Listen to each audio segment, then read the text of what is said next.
দেখুন বন্ধুরা, এই বাড়িটির ঘরের চালাটা অনেকটাই ফুটো হয়ে গেছে, তাই উনি একটি প্লাস্টিকের থলে নিয়ে আর দুটি প্যারাক নিয়ে ওই ফুটাটা বদ্ধ করে দিল।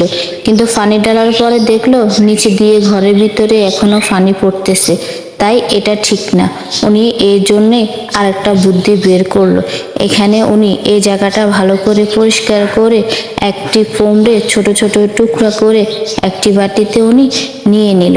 তারপরে ওই ফোমগুলোকে সুন্দরভাবে উনি কিছুটা ফ্যাক্টর সেখানে ঢেলে নিল। ফ্যাক্টর ঢালার সাথে সাথে ফোমগুলো সুন্দরভাবে পানির মতো গলে গেল। তারপরে ওখানে কিছু সিমেন্ট উনি দিয়ে দিল। সিমেন্ট দিয়ে ওই সবগুলোকে একসাথে মিক্স করে নিল। মিক্স করার পরে দেখুন কি সুন্দর একটা অন্যরকম ডো হয়ে গেছে।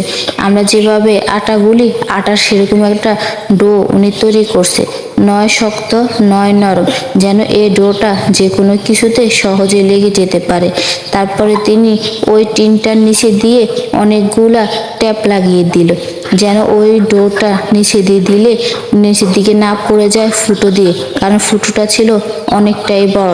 তারপরে তিনি একটা চামচের সাহায্যে আস্তে আস্তে করে মিশ করে ওই ডোটাকে সুন্দরভাবে লাগিয়ে দিল। দেখুন, আমরাও কিন্তু আমাদের ঘরের চালায় এভাবে কিন্তু দিতে পারি, দিলে কিন্তু আমাদের অনেক টাকা বেঁচে যাবে। যাদের টিন এভাবে ফুটো হয়ে যায় তারা কিন্তু এই টেকনিকটা অবশ্যই ব্যবহার করতে পারবেন। তারপরে কিছুক্ষণের জন্য উনি অপেক্ষা করলো এটা শুকানোর জন্য। যখন এই জিনিসটা শুকিয়ে গেল, উনি সেটাতে পানি ঢেলে আবার দেখলো পানি কি নিচে দিয়ে পড়ে।